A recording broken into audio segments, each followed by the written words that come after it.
As a supposed divine book, it uses language that can only be described as overwhelmingly human, not one befitting an omniscient, merciful deity of the universe, as not only is the Quran full of threats of punishment if it is not followed, it is full of insults by comparing humans to animals. For example, in Quran 68:16, it insults the non-Muslims by saying, quote, "We shall brand the disbeliever on their trunk." End quote. The Arabic term khurtum is used to refer to the trunk of an elephant. The use of this word to describe the disbeliever is comparing them to an animal and insulting them by saying their nose is analogous to that of an elephant's trunk. Quran 7179 describes non-Muslims worse than animals by saying they are like cattle, nay rather they are further astray. To a dog in Quran 7176, if we so willed, we would have elevated him thereby, but he clung to the earth and followed his desires. So his example is like the example of a dog. If you attack him, he pants with his tongue protruding, and if you leave him alone, he still pants with his tongue protruding. That is the example of those who rejected our signs. In Quran 62:5, it describes Jews as donkeys by saying, "The example of those who were entrusted with the Torah and then did not take it on is like that of a donkey who carries volumes of books. Wretched is the example of the people who deny the signs of Allah, and Allah does not guide the wrongdoing people." The Quran in three different verses, 7166, 265, and 560, describes Jews as pigs or monkeys. For example, in 7166 it says, "When in their insolence they transgressed our prohibitions, we said to them, Be ye apes, despised and rejected." The term Fujjar is used in Quran in four places: 38:28, 82:14, 82:16, 83:7. It is an extremely derogatory and insulting term. In these places, it is used in the plural. The term Fajr is a singular form. In the Arabic lingua franca, when someone says Imra'a Fajira, it is to call her a whore.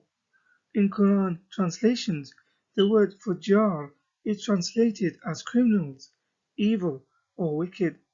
For example, in verse 38:28, it says, "Shall we treat those who believe in Islamic monotheism and do righteous good deeds the same as the Mufsidun, those who associate and commit crimes on earth?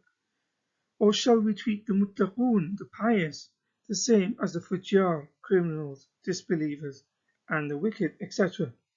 Notice how one instantly becomes a Fujjar if they do not believe in Islam.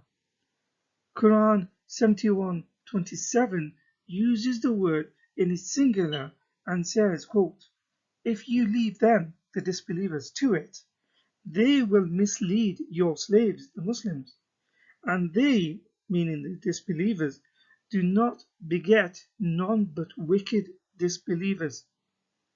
This means Muslims are not to stop leaving the disbelievers alone in their harassment, persecution, and conversion of them because they give birth to children who are fajr, meaning wicked, evil, disbelievers, etc. Other insulting terms which are commonly used in the Quran include fasiq, which means sinner, corrupt, impious, depraved, and munafiq, which means hypocrite. Mentioned many times in the Quran, fasiq refers to someone, generally a Muslim, who violates Islamic law. They are considered unreliable. Their testimony is not accepted in Islamic courts. The term munafiq means hypocrite or false Muslim.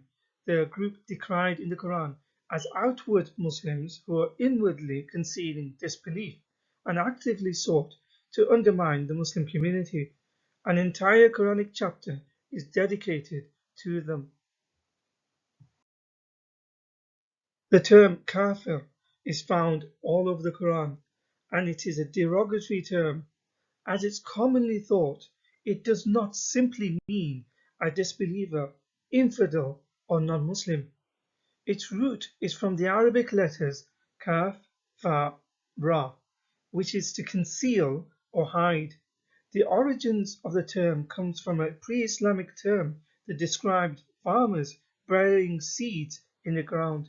One of its applications in the Quran, 57:20, is that of the farmer, since he covers the seeds with soil while planting. In effect, when the Muslim, the Quran, or Muhammad calls someone a kafir, they are saying that that person knows the truth, but they are hiding it. Therefore, the word kafir, as applied by the Quran and the Muslims, implies ideologically as a concealer or ingrate, meaning that the non-Muslims are liars, which is why the term is also often used as an insult or offensive curse word. So bad is the term kafir that it is considered to be a racist term which evolved during the pre-colonial period as an equivalent of the N-word, a racist slur used to refer to a black person. In South Africa, the word was loosely used to refer to black South Africans and blacks in Suriname. It was adopted as a derogatory term after 1948 when the apartheid system was established. To use the epithet kafir is a crime and has been actionable in the justice system of South Africa since 1976. There is a link below explaining this in the context of a supermarket in the UK having to change the name of one of its products because of its racial slur connotations. Realizing the offensiveness of the term kafir, in Indonesia, the world's most populous Muslim country, some of its clerics have called for the term not to be used anymore to describe non-Muslims. For example, in the Jakarta Post on March the 1st, 2019, it says, clerics from Islamic mass organization Nahdlatul Ulama have urged Muslims to refrain from using the word kafir to describe non-Muslims. The link is below. The irony is that it is a term found all over the Quran. As the Quran divides the world between Muslims and Kafirs, humiliating punishments are meted out to Kafirs in Quran 69:32, where it says, quote, then into a chain whose length is 70 cubits insert him, end quote. The link in the description is of Ibn Kathir's commentary of the verse, in that it means, quote, then fasten him on a chain whereof the length is 70 cubits. Ka'b al-Ahbar said, every ring of it will be equal to the entire amount of iron found in this world. Al-Awfi reported that Ibn Abbas and Ibn Jurayj both said, each cubit will be the forearm's length of an angel. It, the chain, will be entered into his buttocks and pulled out of his mouth. Then they will be arranged on this chain just like locusts are arranged on a stick that is being roasted. Al-Awfi reported from Ibn Abbas that he said it will be ran into his behind until it is brought out of his two nostrils, so he will not be able to stand on his 2 feet. End quote. In Tafsir Ibn Abbas, it concurs by saying, quote, and then insert him in a chain, insert the chain in his anus, and extract it from his mouth, and what remains of it, turn it around his neck, whereof the length and width is 70 cubits, cubits of the angel. It is also said this means 70 fathoms. The threats continue, as it states not to take family as friends or befriend anyone who is not a Muslim in Quran 9:23. But it says, O you who have believed, do not take your fathers or your brothers as friends if they have preferred disbelief over belief, and whoever does so among you, then it is those who are the wrongdoers. In Quran 3:28, it says, "Let not the believers take the unbelievers for friends rather than believers, and whoever does this, he shall have nothing of the guardianship of Allah, but you should guard yourselves against them, guarding carefully, and Allah makes you cautious of retribution from Himself, and to Allah is the eventual coming." In Tafsir Ibn Abbas, it says the aforementioned verse means the believers ought not to take the hypocrites, such as Abdullah ibn Ubay and his companion, and disbelievers, the Jews, for their friends, so as to become mighty and honourable in preference to believers who are sincere. Whoso doeth that, seeking might and honour by taking the hypocrites and disbelievers as friends, hath no connection with Allah, has no honour, mercy, or protection from Allah, unless it be that but guard yourselves against them, save yourselves from them, taking as it were security, saving yourselves from them by speaking in a friendly way towards them with while your heart dislikes this. Allah biddeth you beware only of Himself regarding the shunning of unlawful killing, unlawful sex, unlawful property, consuming intoxicants, false testimony, and associating partners with Allah. Unto Allah is the journeying, the return after death. So here, the double standards are that Muslims are allowed to be hypocritical towards a non-Muslim if it is in their advantage by speaking in a friendly way to them, but their hearts must dislike it. It still stands that Muslims are not to befriend non-Muslims, whether they are hypocrites or others such as Jews. Non-Muslims are impure according to Quran 9:28, where it says, "O you who have believed, indeed the polytheists are unclean, so let them not come near the inviolable place of worship after this year." In respect to impurity of non-Muslims, within Sunni sources such as At-Tabari, in his commentary for Quran 9:28, says the term najas, impurity, found in the Quran means even if a Muslim touches a non-Muslim, they are to wash themselves by ablution. Shia sources also believe in the impurity of non-Muslims, such as At-Tusi, a major Shia jurisprudent and scholar. From his deduction from the Quran, believed that it is not permissible to eat with non-Muslims. In fact, such is the disdain Islam has for non-Muslims as promulgated by the Quran and its other holy literatures.